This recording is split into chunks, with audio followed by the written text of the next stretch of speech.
Hi guys, Winger here, and finally it's about time for a new video. It's been ages since I had one, and there's a fairly decent reason for that. I've been really stoked with work. Now I have a 3-week exam, and I had a really good start to the morning. I've moved in with my father's for the time being, simply because it's cheaper.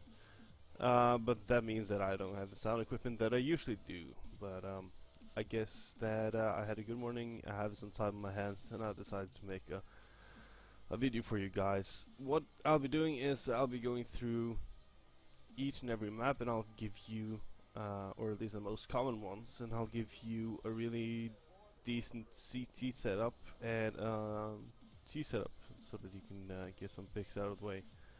There will be some more videos coming in the future, at least during the summer after my exams are done, so please leave suggestions in the comments, and let's just kick this off.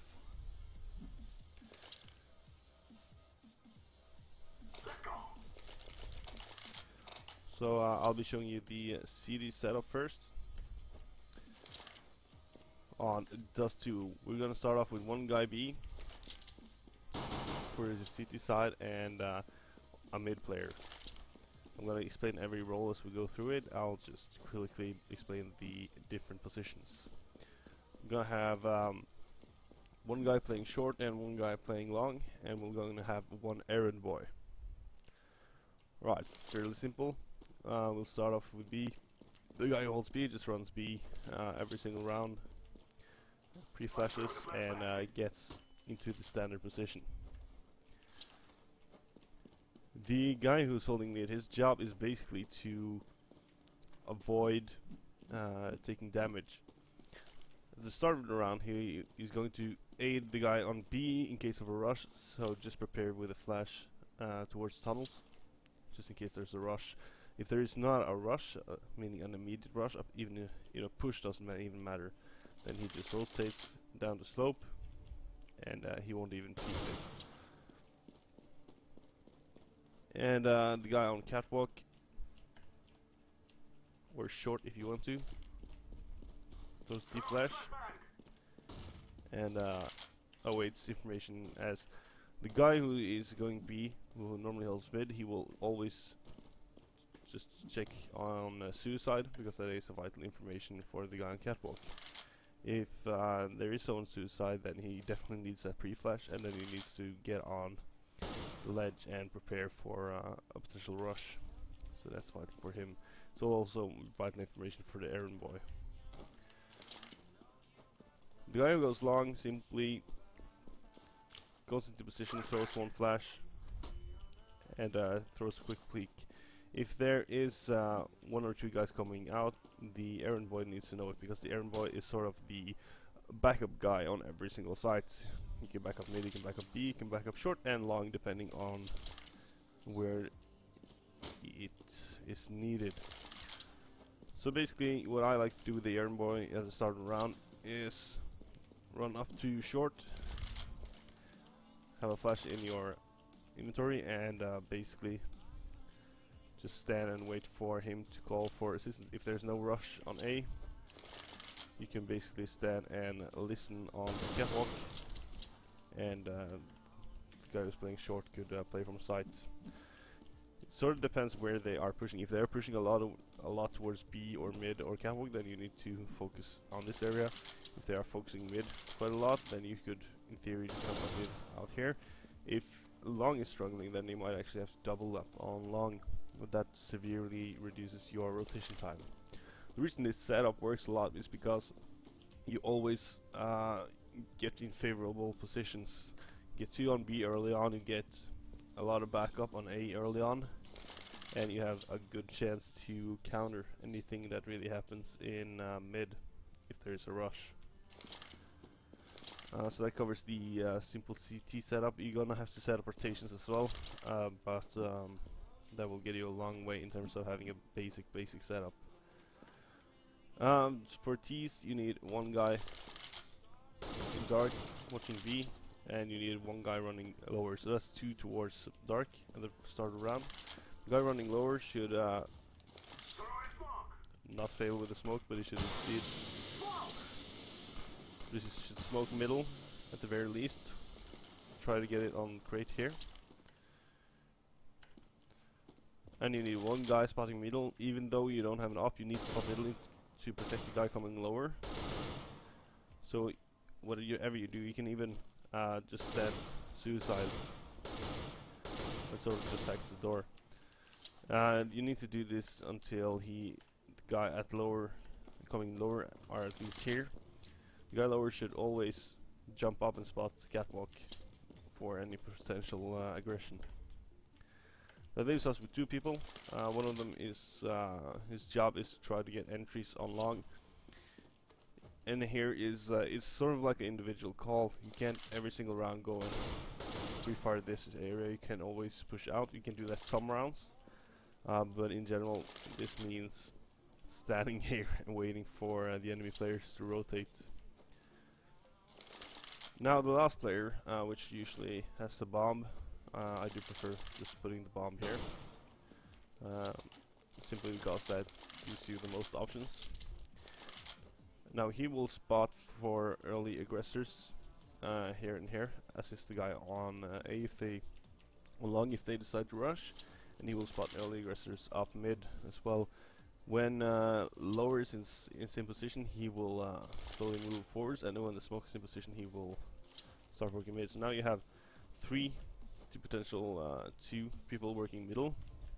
The guy on lower should always try to bait close to the doors in order to get kills here and hacks through, so that you give multiple targets in the vertical alignment for the mid player, and that suddenly gives you a lot of options in terms of with this setup to go a B split by 3-2, or faking out mid, going catwalk, do a standard A split, doing a full mid rush. You have all the options you really need to pull off any strats. Onwards.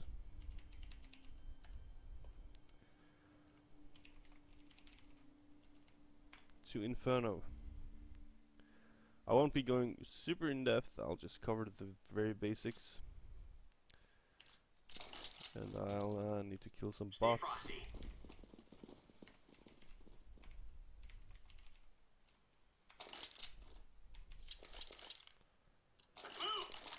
That's good. Standard setup is 3-2, 3 towards A. So I'll just start. One guy's side should be playing balcony, is my preferred location.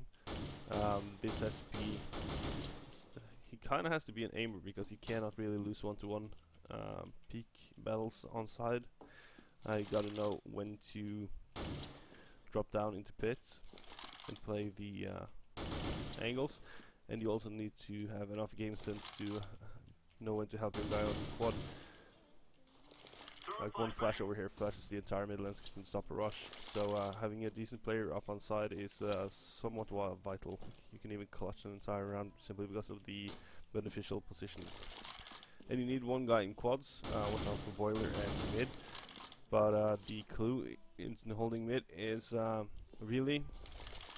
a lot of these places are vulnerable to pre-fires, so you don't want to stand in one of the 2 major pre-fire zones. It's actually better to just stand in dark and take them as they run up. Then again, if you do that every round, you will be just pre-naded.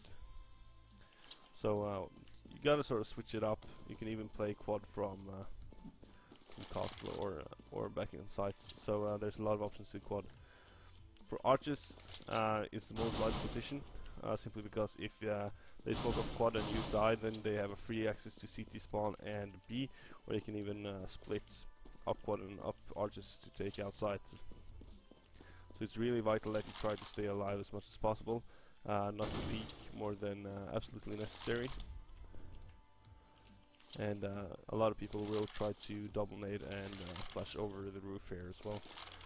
One way to possibly deal with that is actually watching this angle. That leaves you vulnerable to quads, so you gotta trust your teammates. Playing library, or actually even it's possible to get up on these ledges by yourself. You can even play this stupid thing. There's a lot of options, but the most vital thing is that you stay alive, because you are the first one to help out on B as well. So this has to be a player who really knows how to stay alive without baiting his teammates, because you gotta get that synergy in mid as well. And you need two guys at B simply because one guy cannot stop a rush. One guy main preferably, and one guy on site. The guy playing main could, in theory, also go spools. You can play with two guys on site. You can play with one guy spools, one guy main. Kind of depends on how confident you are in your quick peeking abilities.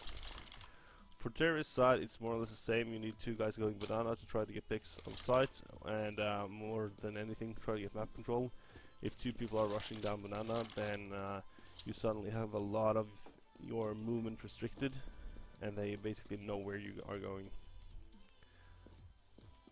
So if you feel that they are locking down banana, you gotta push it harder. Simple as that. And I would normally recommend one guy smoking off middle and just watching from for pushes. It's somewhat common to try to peek middle, but it's actually a disadvantageous position for the CT. If you pre-nade and then you actually run up, instead of what a lot of people do is they tend to challenge middle in this position. That's the one position that they're actually able to pre-fire. But what you indeed could do is, if you nade it up and then you run towards the side where you're not able to be spotted, and then cross out, then you're no longer in a pre-fire position, and you have a really advantageous position, because you know that they will either be here, which is the first position you peek, or they will be here, and they're already low from your nade if they're pushing. And there should always be one guy running T side, but he could be going alt mid, and clever little nade. It's impossible to avoid. A lot of people tend to go boiler and watch either T side or be sneaky and try to get someone jumping up on the balcony. So that's a really simple nade, and kind of gives you some free control over apartments as well, meaning that the side player won't have to challenge every round here and here, or at least from boiler. Normally you would either have one or two playing trying to pick mid, and one guy going boiler trying to get some easy frags onto the quad, and possibly also help flash archers. It's simply because mid is really prone to nades, so if two people play here, then you really are vulnerable to double nades. And from here on you can basically do any kind of strat you want.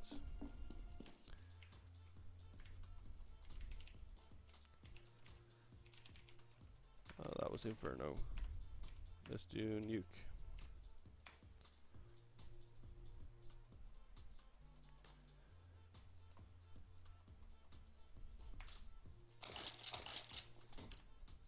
Move it.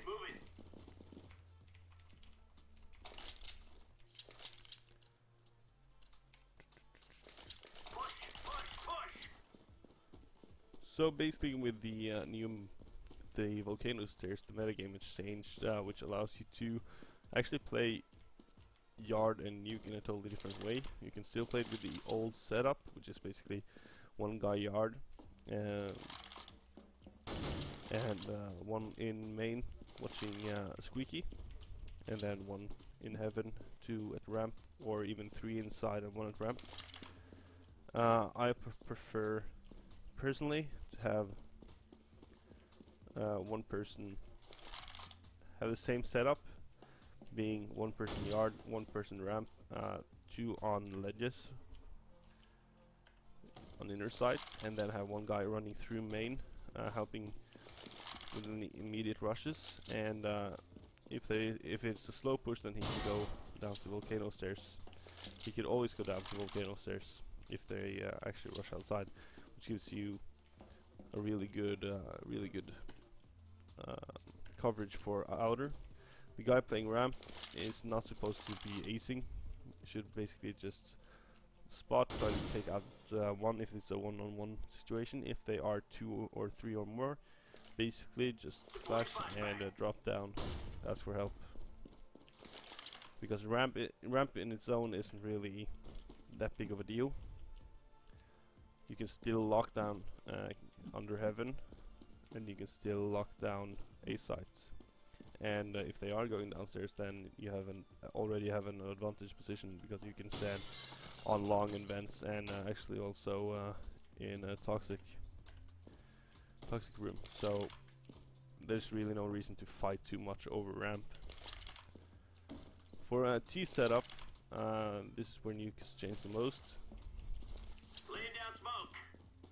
I would like personally to have two people playing yard, trying to either go volcano stairs or just simply try to get some map control. Because if you have two yard, then you can either go down volcano, under catwalk, or heaven if you want to, and also you can split into main. So if you have somewhat control over yard, then you have a lot of room to execute various strats. I also do prefer to go two people towards ramp room, simply because ramp room is vital for a lot of the strats, and it calls for some rotations that you can force onto the enemies, and in synergy with two people on yard, it really opens up the meta game and lets you do a lot of fancy strats. Lastly, you have one guy watching a lobby, simply because you don't want to be killed in the back when you're trying to take out somebody on ramp, and you can also get a lot of damage into players playing main and floor as well. In theory, this player could also do a lot of cool stuff with the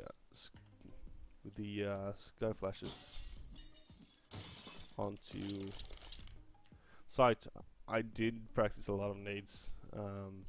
Then again, there's 100 different ways to flash these and smoke these. Just find your own way. There's literally 100 ways to do it, and there's a lot of tutorials on it as well.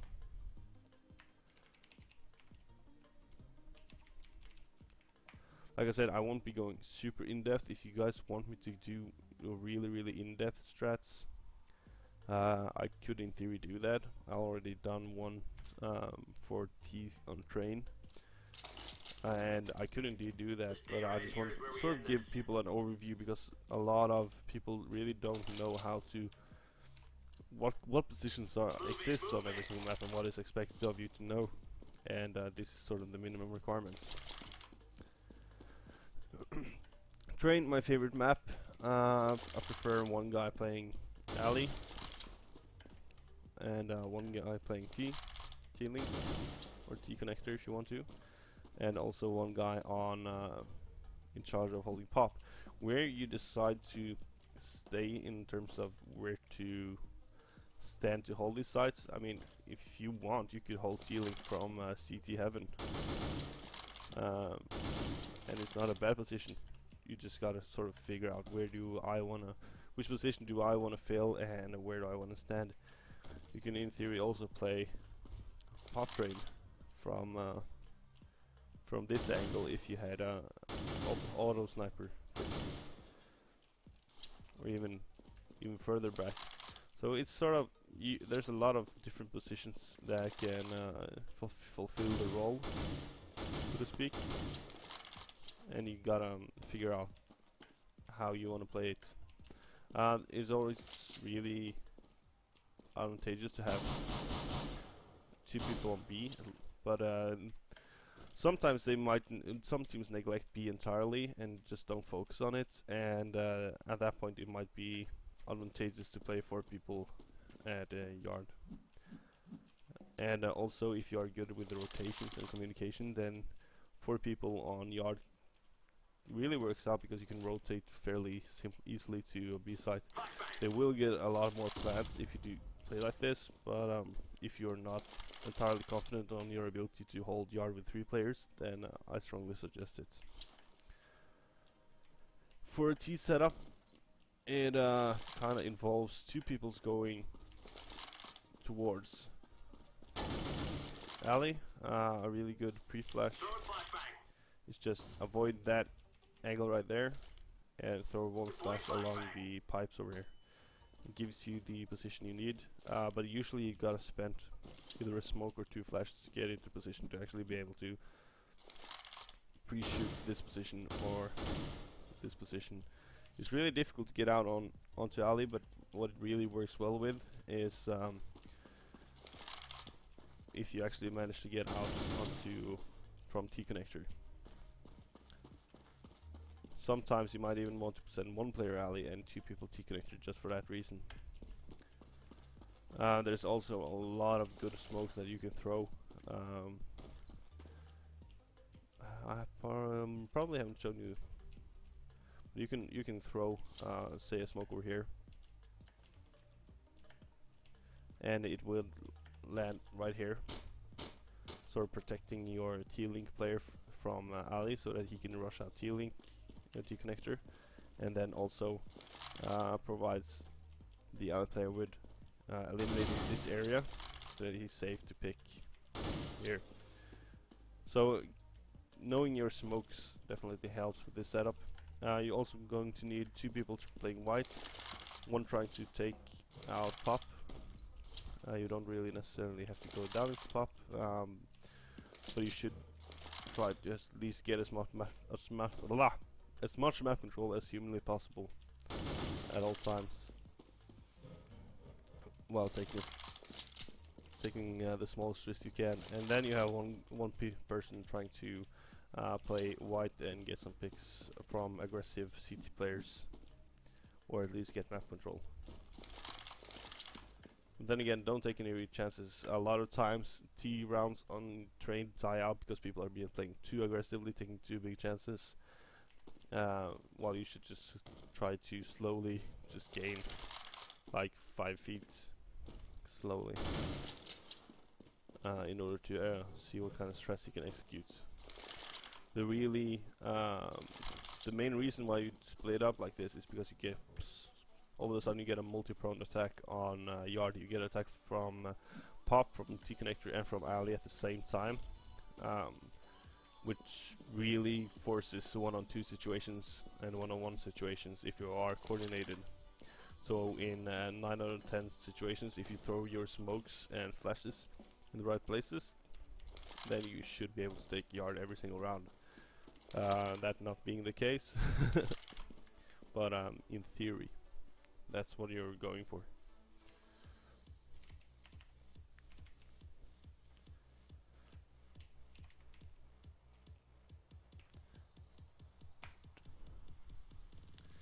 So Mirage, I loaded up a weird version of the map, but it's similar, so it doesn't really matter all that much. Let's go, everyone.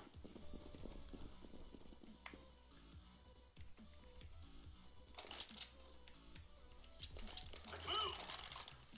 So there's a lot of different versions of playing CT. I prefer one towards A ramp, possibly playing on site and also shadow. A lot of people don't know that you can actually throw a pretty awesome flash through this gap. Just play by sound, and then when you hear them, you can pick them out. You gotta practice the timing though. Not you fail, just like I did. If you're not playing shadow, then you should be playing sight, or actually towards connector, even though it's sort of vulnerable. And then you can give the apartments to somebody playing shadow. It's fairly accurate to shoot from the ladder. I say fairly because it's not really accurate, but like as you can see, some of the shots actually do hit. So if you surprise somebody who is rushing out, then you can easily take him out before he sees you. Also, this area here, you're in hiding from the opposing team, so in theory you can snipe them when they come out. You're also having a great position to, a lot of the time players who are coming out of A ramp will seek refuge or whatever you want to call it in this area, and this is where you come in. When you are standing in this position, you have a really awesome angle on this area. And also, if you're just playing shadow, then you can pre-flash up here if they're rushing A ramp or through that little gap, and you can aid your teammate here. You want one guy playing either in window, spawning middle, depending on how awesome he's with an op, or you can just play connector, or vary between the two. You need 2 guys in B, one watching apartments or hallways if you want to, and one guy watching B short. Remember that if you can see on the minimap, then underground is just down here, meaning that the short player should be able to listen here if anyone is going both apartments or going underground to mid, which calls for a pre-nade from the person playing mid. These kind of nades really hurt, and let me put it this way: if you are here, you get a fistful of nades in your face, you're really reluctant to try to peek this angle, because if they have smoked up middle, or you know that you don't have anyone in middle, then you could in theory be facing somebody standing like this waiting for you to run into their aim, or somebody in connector playing that angle. So that's why the B short player is really important. Don't try to peek this angle too much. It's sort of like too much of a pre-fire zone, especially for ops who have been good at smoking middle and basically just trying to get map control. Will tend to try to run over to this position and just watch this small crack right here.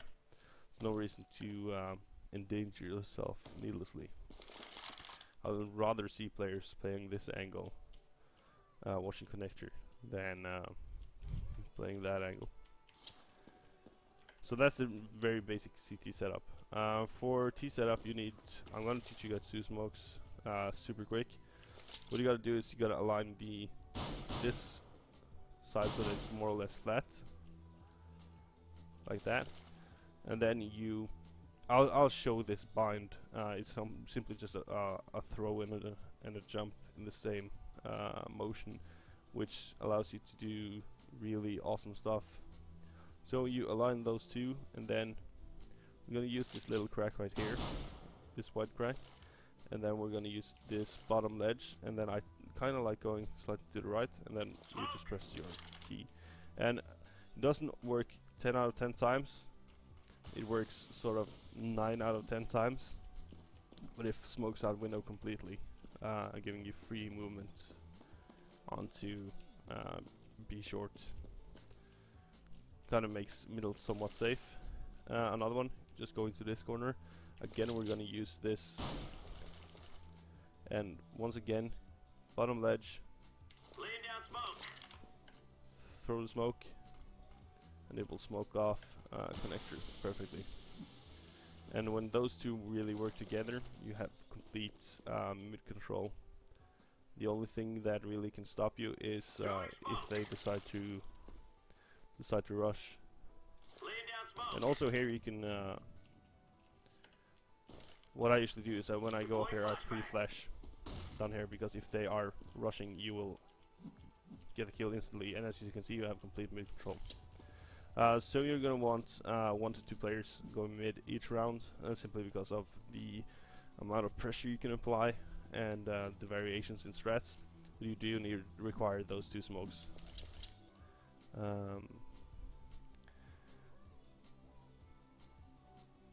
Yeah, it's a fairly simple. I'll put it in the description when I'm done uploading the video. So 2 players going mid for a standard pick round, and then you want to try to get 1 person or 2 persons through A ramp and side, depending on how confident they are. There's not much is need, but if you are low on cash and you don't have smokes, then I would send the 2 person playing mid to underground and trying to boost up onto this crate. Otherwise, I do very much enjoy having 1 guy just trying to gain some ground on B, and like even if you want to go A at this point, then this guy can just drop down into underground and go A. If they are towards A, and you want to go B, then you have a lot of room for just faking A with the flashes, and slowly work towards B. Like, it doesn't take a huge amount of time to rotate from A ramp through to mid, and but fairly honestly, when you have two players mid, you have that one guy who's coming underground, and you have control over this area, then it's just super easy to sky flash over here and just go. A is such a vulnerable site when you have multi-pronged attack from apps, A ramp, and connector. Not to say when, not at least when the mid player doesn't really have any control and doesn't know when or where it will happen. The only thing he can really do is stand in connector and watch the smoke. And if you're rushing as the smoke dissipates, then you have a really huge advantage. So that covers Mirage. I only really planned on doing Mill as well.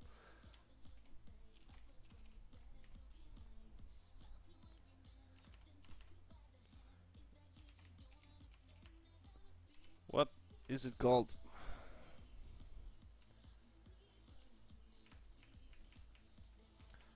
I might actually not have Mill. I don't think I do. Well, I'll do it in a later video. Mill is, or Tuscan if you want to, is sort of extremely balanced, and I kind of love the map. But it's been a fairly lengthy video. I wasn't planning on going too in depth on either of the maps. It was just sort of the most basic of the basic setups.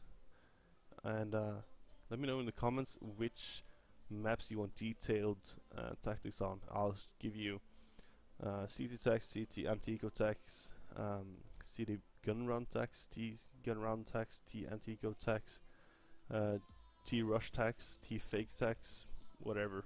Just throw out ideas. Or if you have suggestions for a future topic, leave them in the comments as well, and I'll do my best to cover it. Until next time, this has been Winger, signing off.